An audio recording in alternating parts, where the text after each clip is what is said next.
Golden Tate speaks today. John McMullen was there. He joins us now. And if we're talking about winning the press conference, John, I'm assuming that he would get a W in that column. He was well-spoken and very in tune with the city. Yeah, Golden's a really smart kid. I call him a kid, but he's a man, obviously, at this point. But, yeah, he understands. And you kind of caught when I don't think John Clark, Johnny Airport, was the one who got him. But looked like it was Barrett Brooks was out there, right? Yeah, I think John and Barrett were having a fist fight on who was getting the credit. Well, I don't think John could make it, so he sent Barrett. So that's how it worked. But, yeah, I mean, he gets it. You can tell he gets it. And he mentioned the passion of this city's fan base, which is true. And even put up a little Rocky kind of gif on Twitter. So, yeah, he understands what he's dealing with. And he's very smart. And that, by the way, is sort of indicative of the type of football player he is. He's got a really high football IQ. So, kind of talked about it yesterday. I like this move by the Eagles. You can argue that they needed some other things a little bit more, but it's not like people are handing out exactly what you need. And this guy's a playmaker, and they needed a playmaker on the offensive side of the ball. Now, yesterday you had said that you would have, if you had the chance, you would have gone Deshaun Jackson over a guy like this. But today, I think it was you that asked him about being that type of guy. Does he feel comfortable being an outside guy or an inside guy? He mentioned that he was a Z receiver in Seattle, more of a slot guy in Detroit. What did you take from his answer? Yeah, well, I mean, when you look at Golden Tate, he's not very big. He's 5'11", so I think a lot of people assume he can only play in the slot. The reality is he's played a lot more of his career outside, and only after Detroit started to figure out that Kenny Golladay was a player, did they start to move him inside. So he's been very effective throughout his career as an outside receiver. Because the reality is that Nelson Aguilar is not that good at that, I think he's going to be forced to play outside at times here. And, hey, if I were the Eagles, and I want to simplify this, I'm going to play Golden Tate outside except on third down, and then I'm going to put him in the slot because that's where he can kind of dominate. And that's how I would go about it. John, real quick, we had a text message. I'm assuming this is a Cowboy fan, but he said, if Golden Tate is so good, why is he on his third team in, he said, 5 years? This would be 6 years. He signed in Detroit in 2014. So is there a reason why Seattle didn't bring him back? I know he signed a big free agent deal to go to Detroit. And yesterday, he got a ton of money. Yeah, he's very successful. He won a Super Bowl in Seattle. A lot of people make these decisions, and first of all, nobody's claiming he's a superstar. He's just a really good NFL player, proven producer in this league for a long time now. You're talking about his rookie deal. You're talking about his second deal. Now he's going to be a free agent on his third deal. That's pretty good when you've had as much success. And if you look at the numbers and the receivers that have produced as much as Golden Tate, it's not a long list.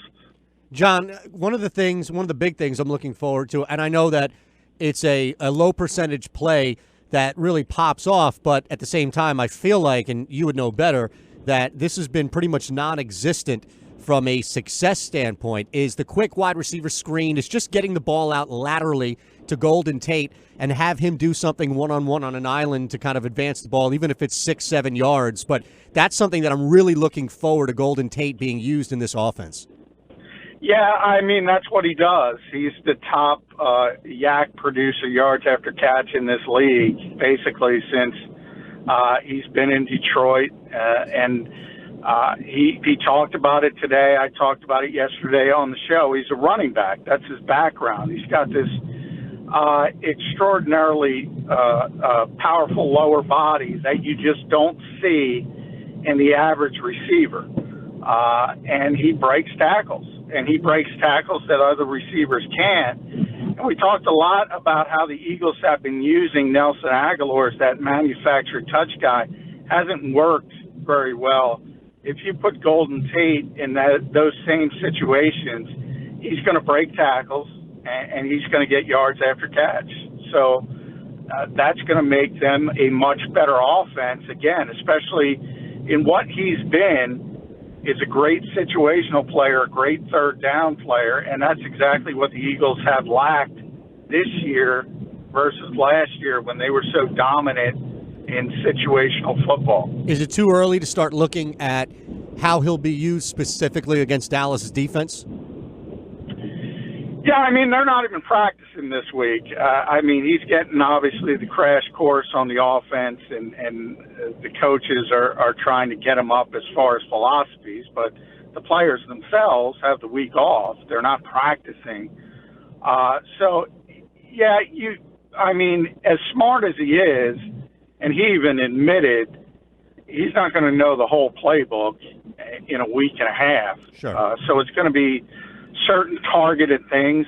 They're going to put plays in the playbook for him specifically, and some of them are going to be what we talked about, those manufactured plays and his ability to get the ball in space and make somebody miss. Yeah, and the good and the bad today, obviously reacting to Golden Tate and the press conference, just the arrival of him. But before that, just after 2 o'clock, we got the news from Ian Rappaport that Jalen Mills dealing with the foot injury week to week. Cornerback dealing with a foot injury. Major concern for me. How concerned should everybody be?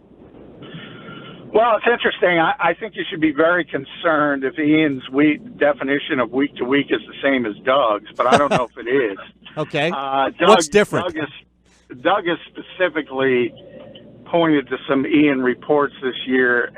That's not a guy that is getting information directly from the coaching staff. So he might be getting it from Howie Roseman, might be getting it from Jeffrey Lurie. But if Doug Peterson says week to week, it means multiple weeks. Right. That's just sort of his wink, wink, and that's his language. So if he shows up on Wednesday of next week and starts talking week to week, well, you know Jalen's going to be out multiple weeks. Hey, John, you know, I know he just mentioned to the Jalen Mills thing in the secondary. My question on the follow-up would be, let's say Rasul Douglas played well. Is there a Wally Pipp opportunity here? Or is he married to Mills? Or if the defense all of a sudden, and I'm not one of these guys to think the defense has been horrible, yada, yada, yada, but if Douglas shows and proves his worth, do you think there's an opportunity for Douglas to seize here? I don't, because Jim Schwartz loves Jalen Mills. He really does. And I can't see him losing his job because of an injury. I think Rasul Douglas has an opportunity to open some eyes and say maybe he's a little bit more than Jim and the coaching staff thought. I think there's an opportunity for that. But whether the fans like it or not, they are very comfortable with Jalen Mills. They think he's an important part of this defense, and when he's healthy, he's going to be back in there. John, you know, I want to go back to Tate real fast because I was on with a station in Dallas today, and they had asked me about whether or not he is kind of the move that puts them more on the level of Saints, Rams, or are they kind of in that tier below them? Does this move get them closer to those guys? Are they more in that conversation, or does there still need to be way more proven to start to go that direction? It's a positive move. It's a positive sign. But, yeah, you got to see way more at this point. I mean, this team is 2 games behind Washington in the loss column. So you have to start talking about the NFC East teams before you start talking about the Rams and the Saints. What I said, though, is the Rams and the Saints, if things go correctly, and if we're in December and the Eagles have started to play well and things are breaking, those are teams that can be had on the road in the playoffs, specifically the Rams, because they just don't have a home field advantage. It's difficult to play in the Superdome, but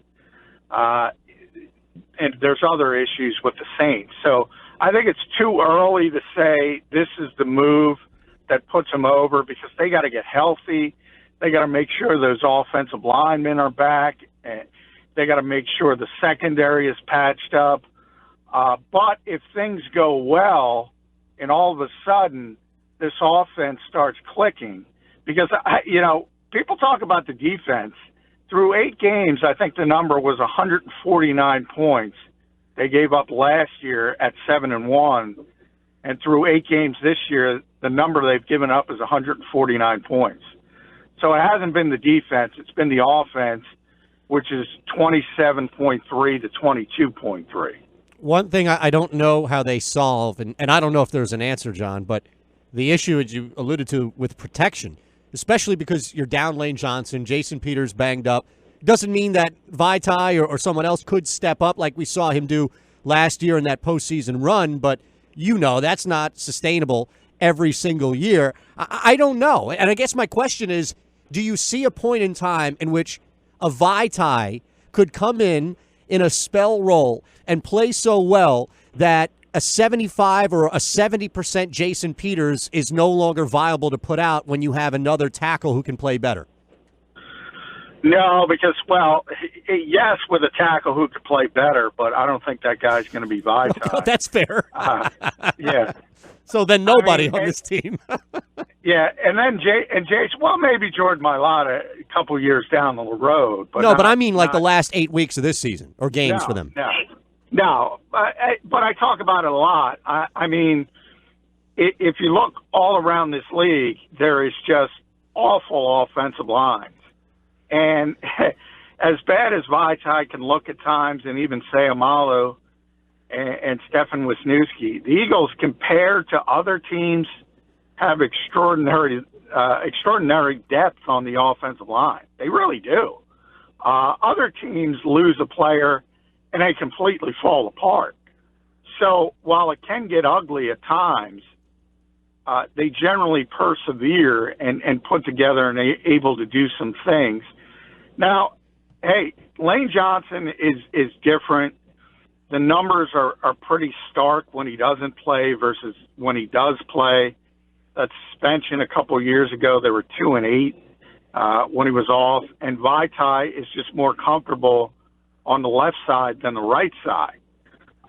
That's rare. Usually when you can play left tackle, you can play right tackle. But he seems to, for whatever reason, struggle more on the right side.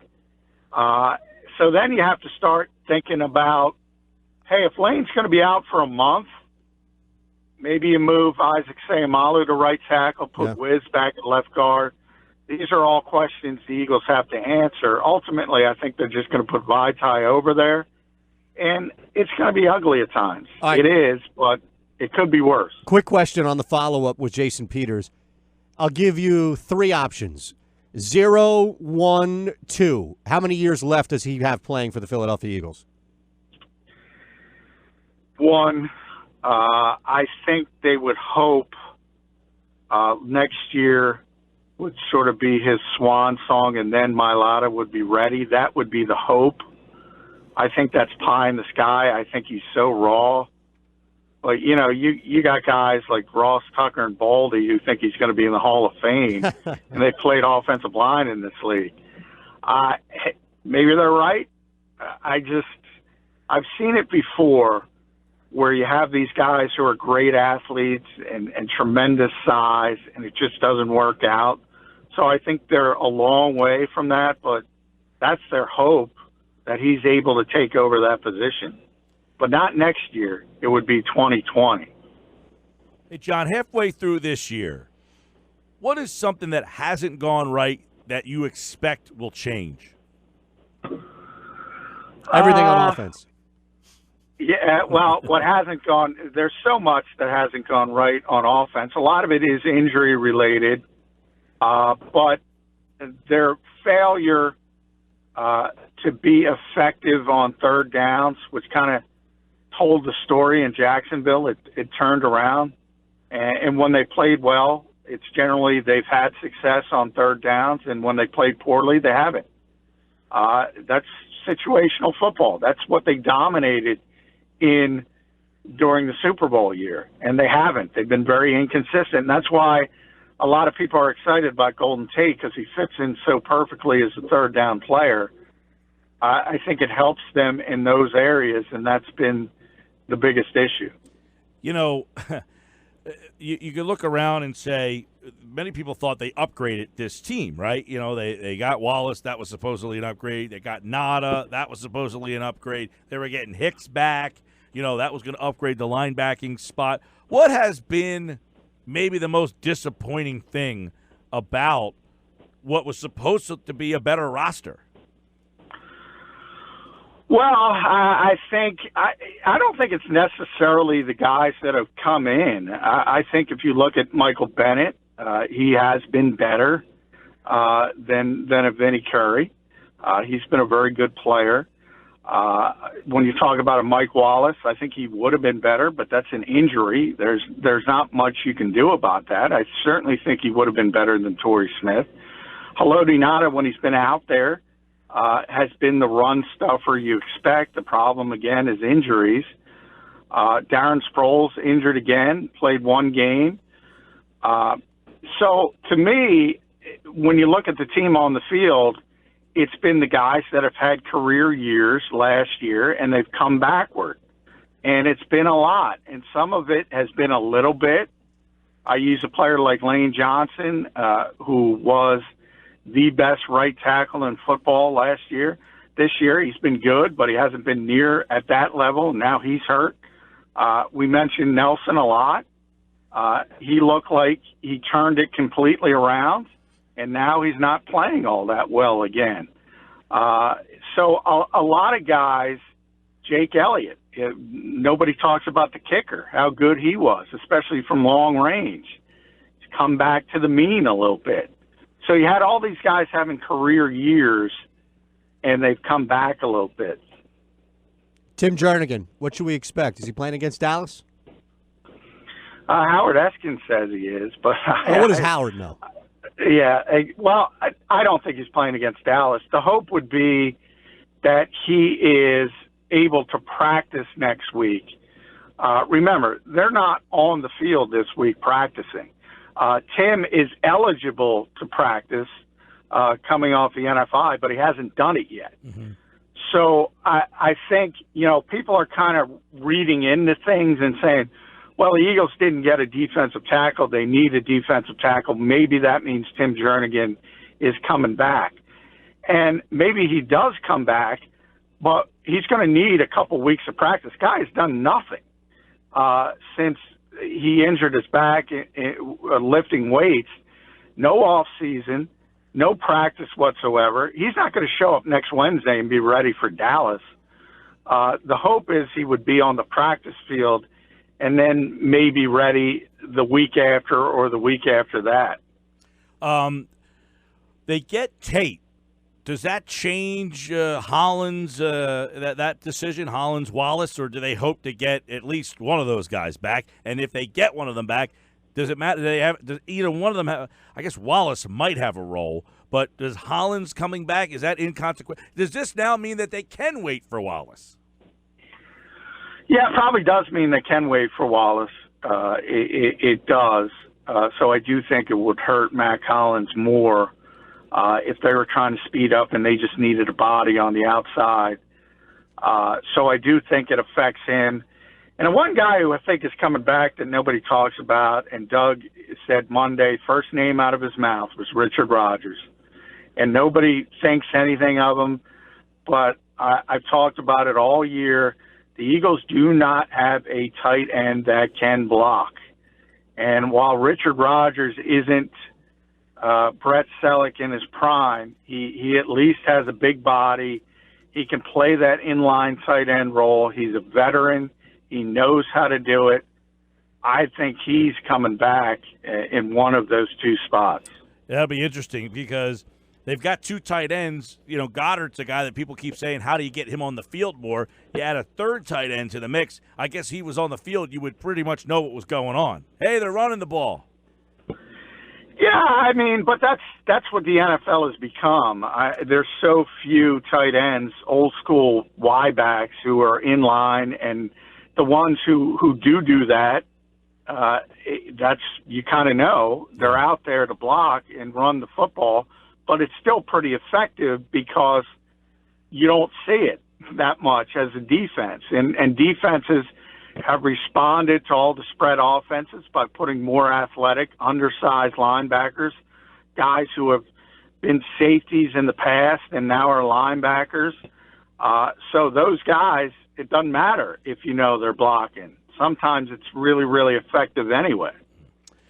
John, you wrote about it at 973ESPN.com. The pawn of a third-round pick. Dig a little deeper into your article there regarding that compensation. Yeah, well, I think there's two ways to look at this trade, and if you do not think the Eagles are a contender, it's a bad trade. If you think they're still a legitimate contender, it's a great trade. And a third-round pick in 2019, it doesn't matter. The reality is all you have to do is look at this league and look at drafts in the past. Number one, the odds you get a third-round pick better than Golden Tate are very, very slim. Two, the odds that player is better than Golden Tate early in his career is nil. That's zero. So that's for down the road. And if you're the New York Giants, you're not bringing in a player like Golden Tate. But if you're the Philadelphia Eagles, it makes sense. And then the second part is Carson Wentz and his contract. And the Eagles are well aware the bill is going to come due, and it's going to be a big one.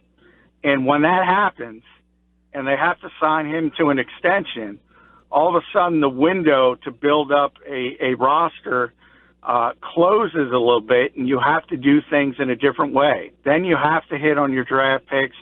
You have to have young players who are able to play and are cost effective. But when you have a quarterback on that rookie contract, that is the time to make these types of moves because you can afford to do it. At JF McMullen, read his piece right now at 973ESPN.com. He, like all guests, appeared via the Boardwalk Honda hotline. Thanks, John. Hey, thanks, guys.